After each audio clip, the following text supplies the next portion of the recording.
নমস্কার।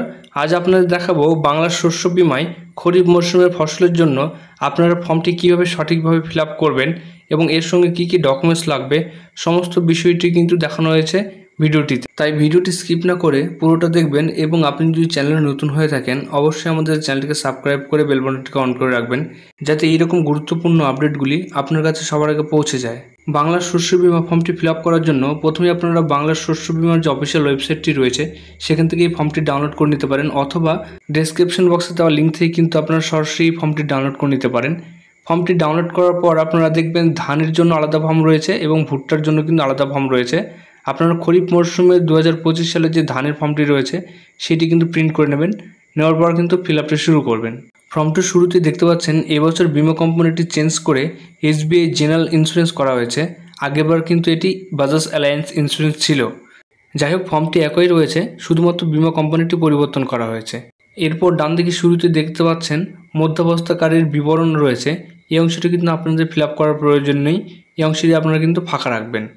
এরপর বাঁ দিকে ইন্স্যুরেন্স কোম্পানির ডিটেলস রয়েছে এবং তার একটু নিচে দেখবেন কৃষকের নাম রয়েছে। এই অংশ থেকে কিন্তু আপনারা ফিল আপটি শুরু করবেন।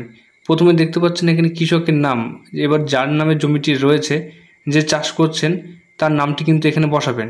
এর সঙ্গে সঙ্গে তার পিতা, মাতা বা স্বামী বা অভিভাবক যাই থাকুক না কেন তার নামটি কিন্তু এই পাশের ঘরে বসিয়ে দেবেন। এরপর নিচের দিকে বয়সের একটি ঘর রয়েছে, এই অংশে কৃষকের যে বয়স সেটি কিন্তু সঠিকভাবে বসিয়ে দেবেন। এর পাশাপাশি কৃষক যদি পুরুষ হয়ে থাকেন তাহলে এই পুরুষ অংশে টিক করবেন এবং যদি স্ত্রী হয়ে থাকেন এই স্ত্রী অংশে টিক করবেন। এরপর ভোটার কার্ড নম্বর বা এপিক নাম্বার বসানোর কিন্তু একটি ঘর রয়েছে, যেখানে কিন্তু আবশ্যিক লেখা রয়েছে, অর্থাৎ আপনাদের যে ভোটার কার্ড নম্বরটি কিন্তু অবশ্যই বসাতে হবে এখানে, এই ঘরে কিন্তু সেটি আপনারা সঠিকভাবে বসিয়ে দেবেন। এরপর কৃষকটি কোন জাতির অন্তর্গত সেটি কিন্তু বসাতে হবে। এখানে দেখতে পাচ্ছেন সাধারণ, তপশিলি জাতি, তপশিলি উপজাতি, OBC, এই অংশ থেকে আপনাদের জাতিটি কিন্তু সিলেক্ট করে নেবেন। এরপর দেখতে পাচ্ছেন মোবাইল নাম্বারের একটি ঘর রয়েছে, এখানে কিন্তু কৃষকের যে মোবাইল নম্বরটি সেটি কিন্তু সঠিকভাবে বসাবেন। এর পাশাপাশি দেখতে পাচ্ছেন আধার নম্বর কিন্তু দেওয়ার একটি ঘর রয়েছে, এখানেও কিন্তু আবশ্যিক লেখা রয়েছে, যেমনটা কিন্তু ভোটার কার্ড লেখা ছিল। এই অংশে কিন্তু আপনার আধার নাম্বারটি কিন্তু সঠিকভাবে বসাবেন। এরপর নিচের অংশে দেখতে পাচ্ছেন কৃষকের বসবাসের ঠিকানা কিন্তু চাওয়া হয়েছে। এই অংশ থেকে আপনাদের মৌজা বা গ্রামের নাম যেটি রয়েছেন সেটি কিন্তু সঠিকভাবে বসিয়ে দেবেন। এর পাশাপাশি গ্রাম পঞ্চায়েতে আপনি কোন গ্রাম পঞ্চায়েতে বসবাস করছেন, এছাড়াও ব্লক এবং জেলার নামটি কিন্তু এই ফাঁকা অংশে সঠিকভাবে বসিয়ে দেবেন। এর পাশাপাশি আপনার KCC আছে কিনা, অর্থাৎ কিষাণ ক্রেডিট কার্ড আছে কিনা সেটি কিন্তু হ্যাঁ বা নায় উত্তর দেবেন। এরপর কৃষক বন্ধু ID যদি থাকে তাহলে কিন্তু আপনারা এই অংশে লিখে দিতে পারেন। এইভাবে উপরের অংশটি ফিল আপ হয়ে গেলে নিচের বক্সে দেখতে পাচ্ছেন যে প্রস্তাবিত ফসল এবং জমির বিবরণ কিন্তু আপনাদের দিতে হবে। যেহেতু আগে থেকে আপনারা ধানের জন্য অ্যাপ্লিকেশন করছেন, যেহেতু ধানের ফর্ম, তাই প্রস্তাবিত ফসল কিন্তু দেওয়াই রয়েছে। আপনাদের শুধু জমির বিবরণ অংশটি কিন্তু ফিল আপ করতে হবে। এই জন্য দেখতে পাচ্ছেন আপনাদের যে জমিটি সেটি কিন্তু কোন ব্লকে, কোন গ্রাম পঞ্চায়েতে, কোন জেল বা মৌজায়, তার খতিয়ান নম্বর কত, দাগ নম্বর কত এবং বিমার জন্য প্রস্তাবিত এলাকা কত একর, একরে কিন্তু এখানে আপনার পরিমাপটি বসাবেন এবং আপনার জমিটি নিজস্ব জমি না ভাগ চাষি বা ভাড়া দেওয়া চাষি সেটি কিন্তু বসাবেন এবং ফসল রোপণের তারিখ, সম্ভাব্য তারিখ কিন্তু সব শেষের বক্সে বসাবেন। ঠিক একইভাবে আপনি যেসব জমি বিমার জন্য প্রস্তাবিত করতে চান সেই সব জমির বিবরণগুলি কিন্তু ওপরের বক্সে লিখে দেবেন। এরপর নিচের বক্সে কৃষকের ব্যাংকের যে বিবরণ সেটি কিন্তু দিতে হবে এবং যে কৃষকের ব্যাংক অ্যাকাউন্টের সঙ্গে আধার সংযুক্ত রয়েছে এমন অ্যাকাউন্টটি কিন্তু দিতে হবে। তাই ব্যাংকের পাসবুক অনুযায়ী যে কৃষকের নাম রয়েছে সেটি কিন্তু প্রথমের বক্সে বসাবেন। এরপর ব্যাংকের নাম, branch, account number, IFSC code এবং অ্যাকাউন্টের ধরন, সেভিংস না কারেন্ট অ্যাকাউন্ট, সেটি কিন্তু এই বক্সে কিন্তু লিখে দেবেন। সেভিংস হলে S লিখে দেবেন এবং কারেন্ট হলে কিন্তু C লিখে দেবেন। এই অংশে যে ব্যাংক অ্যাকাউন্টটি দেবেন কৃষকের সেই ব্যাংক অ্যাকাউন্টে কিন্তু বিমার টাকাটি ঢুকবে। এরপর কৃষকদের এই বিমার সঙ্গে কি কি ডকুমেন্টস দিতে হবে সেটি কিন্তু তুলে ধরা রয়েছে। এখানে দেখতে পাচ্ছেন যে কৃষকের দাখিলযোগ্য নথি বাধ্যতামূলক, সেগুলি কিন্তু দিতেই হবে।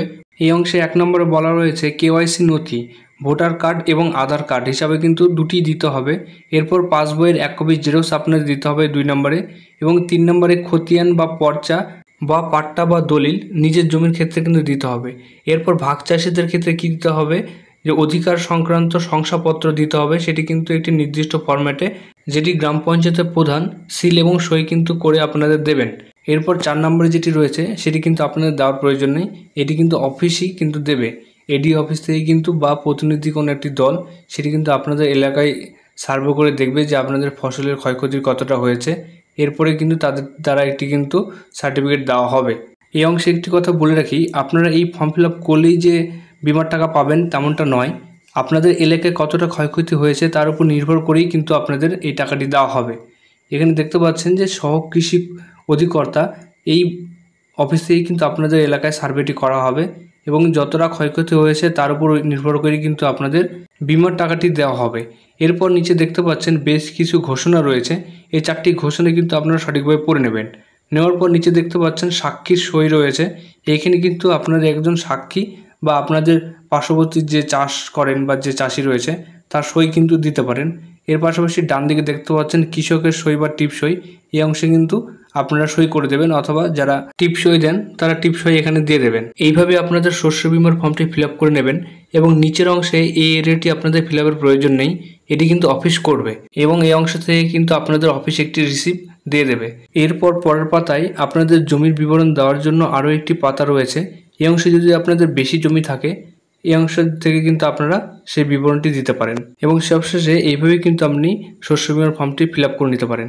তাই ভিডিওটি ভালো লাগলে লাইক করবেন, কমেন্ট করবেন, সাবস্ক্রাইব করবেন এবং অবশ্যই বেল বটনটিকে অন করে রাখবেন যাতে আমাদের গুরুত্বপূর্ণ আপডেটগুলি আপনি সবার আগে পান। এবং সবশেষে ভিডিওটি দেখার জন্য অসংখ্য ধন্যবাদ।